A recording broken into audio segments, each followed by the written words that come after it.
बिस्मिल्लाहिर्रहमानिर्रहीम। अस्सलाम वालेकुम। BNB एसोसिएट्स में अनस रिजवान शेख आज फिर एक नई वीडियो के साथ आपकी खिदमत में हाजिर हैं।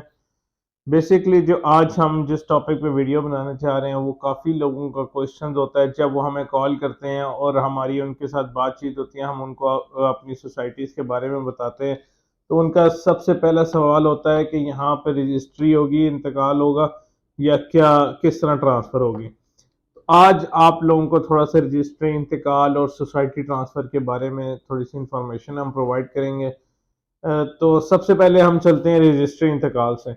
जब भी कोई सोसाइटी या कोई ज़मीन सेल होती है तो उसकी रजिस्ट्री होती है और इंतकाल होता है। रजिस्ट्री होती है जो आप कह रहे हैं कि सारों को पता होगा, पटवार खाने में, रजिस्ट्रार ऑफिस में। उसके बाद हर इलाके का एक अलग पटवारी होता है और वो रजिस्ट्रार ऑफिस होता है। उसके अंदर उसकी सारी डॉक्यूमेंटेशन होती है। फ़र्द होती है, फ़र्द भी आप ऑनलाइन, अब तो अगर हम बात करें रिसेंटली तो ये सारा कुछ ऑनलाइन हो चुका है। हमारी सारी डॉक्यूमेंटेशन वो ऑनलाइन है, हम ऑनलाइन चेक भी कर सकते हैं। रजिस्ट्रार ऑफिस में जाके अगर हम उसकी फ़ीस पे करें तो हम वो भी कर सकते हैं। उसकी फ़ीस मेरे ख्याल में 500 या 600 रुपये एक फ़र्द निकालने की, वो आप ऑनलाइन भी निकाल सकते हैं।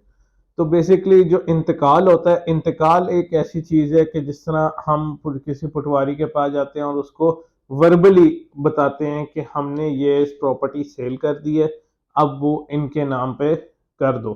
तो वो उसकी कोई रिटर्न डॉक्यूमेंटेशन नहीं होती, ना कोई उसके लीगल आप कुछ आगे प्रोसीडिंग कर सकते हैं। तो इंतकाल जो है वो बिल्कुल सेफ नहीं है। वो जो लोग करते हैं वो काफ़ी उसमें बाद में मसले वगैरह बनते हैं। उसके बाद अगर हम बात करें कि अगर इंतकाल को चैलेंज किया जाए, तो इंतकाल को जब आप कोर्ट में चैलेंज करते हैं तो इसको सिविल कोर्ट और रजिस्ट्रार खुद वो कभी भी कैंसिल कर सकता है। ये बिल्कुल सेफ नहीं है, आपको ये पहले भी मैंने मेंशन किया। अगर आप यही प्रॉपर रजिस्ट्री कराते हैं, उसमें प्रॉपर दर्ज कराते हैं, आपके बयान होते हैं रजिस्ट्रार ऑफिस में, आपको 3-4 फीसेस देनी पड़ती हैं, गवर्नमेंट के टैक्स देने पड़ते हैं, प्रॉपर पटवार खाने से आपकी डॉक्यूमेंटेशन होती है, आपकी जो फ़र्द होती है वो दूसरे बंदे के नाम पर ट्रांसफ़र होती है, प्रॉपर बयान होते हैं, गवाह होते हैं, सारा कुछ होता है। उसके अंदर फ़ोटोज़ भी वो लेते हैं, वो प्रॉपर एक रजिस्ट्री होती है, उसको आप कहीं पे भी चैलेंज कर सकते हैं। बेशक सिविल कोर्ट में, रजिस्ट्रार ऑफिस में, उसके बाद हाई कोर्ट में आप चैलेंज कर सकते हैं कि ये मैंने प्रॉपर्टी ली थी और ये अब इन्होंने इस पे ऊपर कुछ भी स्टे लगाया हुआ या समथिंग एल्स। अब अगर हम सोसाइटीज़ की बात करें कि सोसाइटीज़ में रजिस्टर इंतकाल का प्रोसेस क्यों नहीं होता, तो बेसिकली जब सोसाइटीज़ ज़मीन परचेज़ करती हैं लैंड प्रोवाइडर से या किसी भी गांव वाले से, वो लैंड परचेज़ करते हैं, वो अपने नाम पे रजिस्ट्री इंतकाल करवाते हैं। फॉर एग्ज़ाम्पल, हज़ार कनाल का उन्होंने अपने नाम पे करा लिया रजिस्ट्री इंतकाल। अब वो हज़ार कनाल के अंदर आपको प्लॉटिंग करके देंगे, डिफरेंट साइज़ की प्लॉटिंग होगी, 5 मरला, 7 मरला, 10 मरला कनाल की प्लॉटिंग होगी जिसके अंदर पार्क्स होंगे, रोड सही से बनी होंगी, उसके बाद आपको बाकी फैसिलिटीज़ मिलेंगी। उसके अंदर वो सोसाइटी ट्रांसफ़र करते हैं। फॉर एग्ज़ाम्पल, हम गुलबर्ग की बात ले लेते हैं। अब गुलबर्ग के साथ बहुत सारे देहात लगते हैं जो कि जिनसे गुलबर्ग ने ज़मीन परचेज़ की है। अब वो जब गुलबर्ग से ज़मीन उन्होंने परचेज़ कर ली है, उसके बाद सोसाइटी ने अपने नाम पर रजिस्ट्री, इंतकाल और सारी अपनी चीज़ें कंप्लीट कर ली हैं। सोसाइटी आपको आगे प्लॉटिंग करके दे रही है, फाइल्स की सूरत में, प्लॉट्स की सूरत में, और वो आपको इंटरनल ट्रांसफ़र करके दे रही है वो अपनी गारंटी पे। मतलब सोसाइटी के नाम पे सारी ज़मीन हो चुकी है, अब वो आपको आगे ट्रांसफ़र करके दे रहे हैं इंटरनल ट्रांसफ़र, जिसको इंटरनल ट्रांसफ़र कहते हैं, जो सोसाइटी अपने पास से खुद करती है।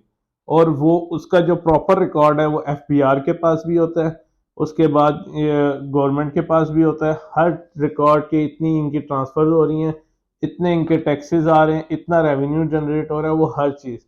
इसके बाद बैरिया टाउन भी इंटरनल ट्रांसफ़र कर रहा है, वो भी रजिस्टर इंतकाल नहीं। पार्क सिटी की अगर बात करें, पार्क सिटी भी अपनी इंटरनल ट्रांसफ़र के उसमें दे रहे हैं।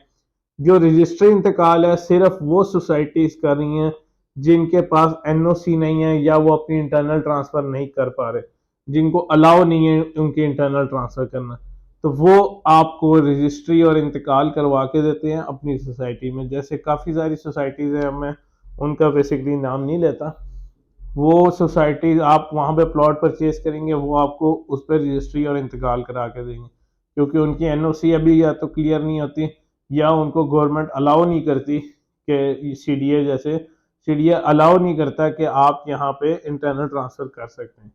तो बेसिकली जब भी आप प्रॉपर्टी परचेज करें, इन चीज़ों का लाजमी ख्याल रखें।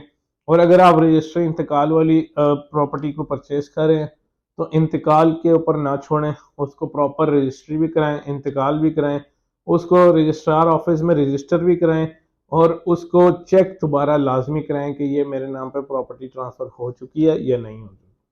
तो जो इंटरनल ट्रांसफ़र होती हैं वो बहुत ज़्यादा सेफ़ होती हैं। सेफ़ इस तरह होती हैं कि उसमें सबसे पहले आपको वेरिफिकेशन होती है, वेरिफिकेशन में आपको सारी डिटेल्स पता लग जाती हैं कि इसमें क्या क्या इश्यूज थे, कोई इस पर स्टे तो नहीं है या कोई और चीज़ तो नहीं है जो कि आपको फ्यूचर में नुकसान पहुंचा सकती है।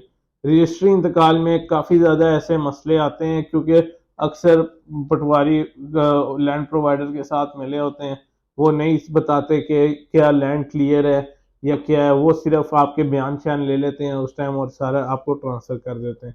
वो बाद में आपको अक्सर कब्जे का मसला आ जाता है या इस तरह कोई और डॉक्यूमेंटेशन के मसले आ जाते हैं।